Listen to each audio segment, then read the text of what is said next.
कहानी की शुरुआत होती है मेट्रो ट्रेन से, जिसमें जेम्स नाम का एक गैंगस्टर फोन पर किसी से बात करता है। दूसरी तरफ होती है कहानी की मेन कैरेक्टर, जो कि एक अधेड़ उम्र के व्यक्ति पर नजर रख रही होती है।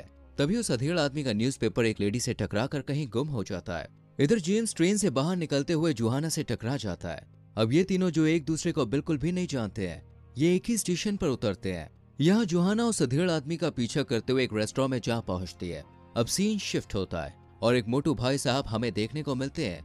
इस मोटू का नाम था मैक्स। इनके बाद सीन फिर से शिफ्ट हो जाता है और हमें एक बिल्डिंग पर जेम्स दिखाया जाता है, जो वॉकी टॉकी पर किसी को कमांड दे रहा था। तभी हमें पता चलता है कि जेम्स ने एक बिल्डिंग की गाड़ी में बॉम्ब सेट कर रखा था, जिसे वो ब्लास्ट कर देता है। ब्लास्ट के चलते उस बिल्डिंग में आग लग जाती है। तभी फायर ब्रिगेड की टीम आती है, लेकिन फायर ब्रिगेड के साथ साथ यहाँ कुछ लुटेरे भी आते हैं, जो बैंक में घुसकर बंदूक के नोक पर चोरी करके वहां से भाग जाते हैं। तभी जेम्स को वहां पुलिस आती हुई दिखाई देती है। वो तुरंत ही मोटू मतलब मैक्स को पुलिस के बारे में बताता है और मैक्स ट्रक लेकर उन पुलिस वालों की गाड़ियों के सामने पहुंच जाता है और दूसरी तरफ से भाग निकलता है। इस तरह हमारे दिमाग की ट्यूबलाइट चलती है और हमें समझ में आता है कि ये सब रॉबर्स यानी कि लुटेरे हैं जो चोरी करते हैं। अब सीन दोबारा जोहाना और उस बूढ़े शख्स पर आकर टिक जाता है, जहाँ काफी देर के बाद वो बूढ़ा शख्स जोहाना के पास आता है और कहता है, मैं देख रहा हूँ कि तुम मेरा पीछा कर रही हो। तुम कल भी मुझ पे नजरें रखी हुई थी और आज मेट्रो में भी, और अब यहाँ। इस पर जोहाना कहती है, ये गलतफहमी हो सकती है।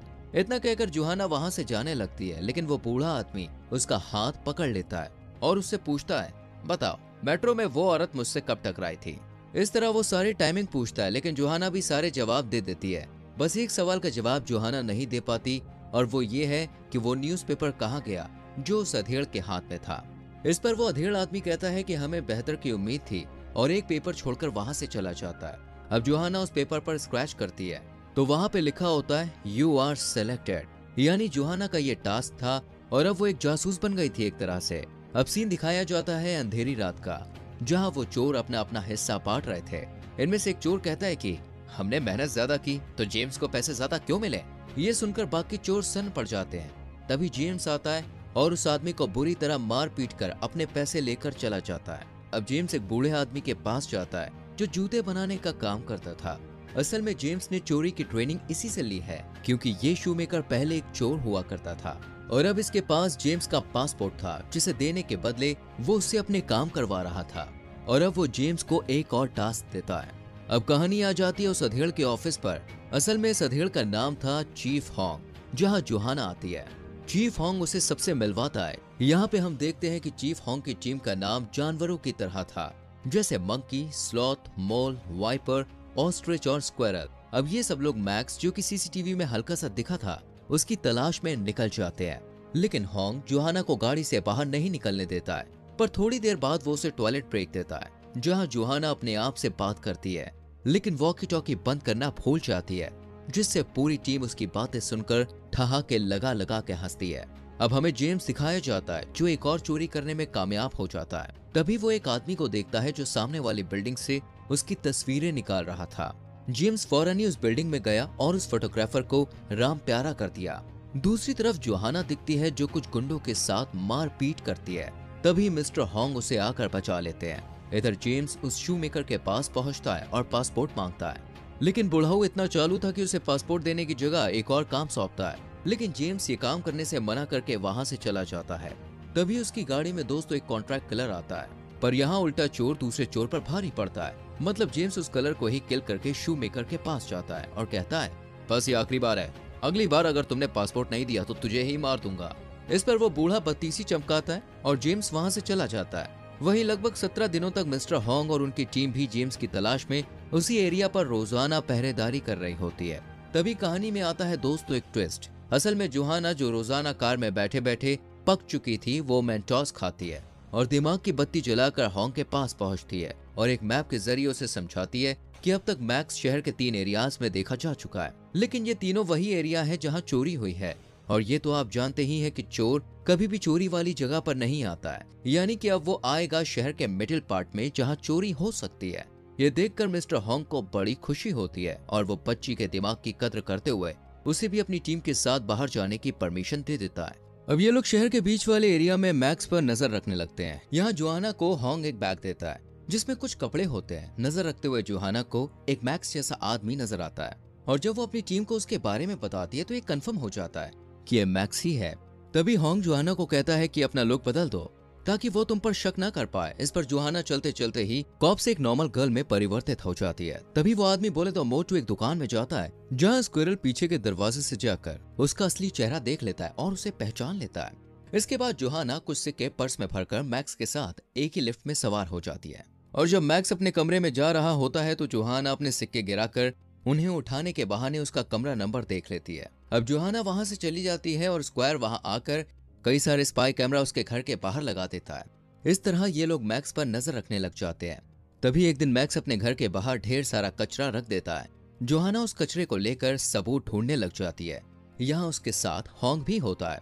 तभी दोनों को कचरे में कुछ कागज के टुकड़े नजर आते हैं जिन्हें एक साथ रखने पर पता चलता है ये एक सुडोकू पजल है जिसे किसी ने जानबूझकर गलत खेला है। जोहाना इस बारे में पता लगाती है। अगले दिन मिस्टर होंग उस बिल्डिंग में पहुंचता है जहां जेम्स ने उस फोटोग्राफर को मारा था। घंटों दिमाग मारने के बाद होंग को समझ में आता है कोई चोरों को चोरी वाले स्पॉट के सामने वाली बिल्डिंग पर चढ़कर निगरानी करता है या उन्हें कमांड करता है। वहीं होंग की टीम को पता चल जाता है कि पजल का रॉन्ग आंसर असल में शहर के स्टॉक मार्केट का आईपी एड्रेस था, यानी अब चोरी यहाँ होने वाली थी।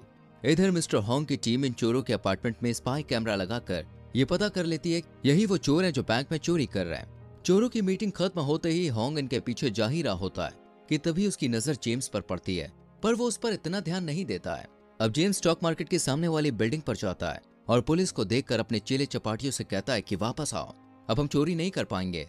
और इतना कहकर वो बिल्डिंग के नीचे उतरने लगता है, लेकिन मिस्टर होंग उसी बिल्डिंग के टॉप पर जा रहे होते हैं। ये बात जेम्स को पता चल जाती है और वो जैसे तैसे खिड़की से कूदकर वहां से भाग निकलता है। इधर चोरों और पुलिस के बीच चोर पुलिस का खेल होता है और एक लॉन्ग ड्राइव के बाद जो एक्सीडेंट होता है उसमें सभी चोर मारे जाते हैं। वहीं होंग और जोहाना जेम्स को ढूंढते हुए एक ब्रिज के पास आते हैं, लेकिन यहाँ जेम्स को ढूंढ पाना थोड़ा मुश्किल था क्योंकि अब तक ये लोग जेम्स को पहचाने भी नहीं थे। इसलिए होंग अपनी टीम से जेम्स को फोन करने को कहता है। असल में दोस्तों ये लोग सैटेलाइट के थ्रू जेम्स का नंबर ट्रैक कर चुके थे। अब एजेंसी के कॉल करने पर जेम्स फोन उठाता है, लेकिन उसके साथ साथ 3 लोग और फोन पर बात करना शुरू कर देते हैं। ऐसे में पता लगाना मुश्किल हो गया कि जेम्स है कौन, लेकिन जेम्स को समझ में आ गया कि ये उसे फंसाने की एक चाल है। इसलिए वो फोन को स्विच ऑफ करके बात करने का नाटक करते हुए होंग के सामने से निकलने की कोशिश करता है। लेकिन तभी होंग की नजर उस पर पड़ती है और उसे याद आता है कि ये तो शेयर मार्केट वाले स्पॉट पर भी था, अब यहाँ भी है, मतलब यही हमारा शिकार है।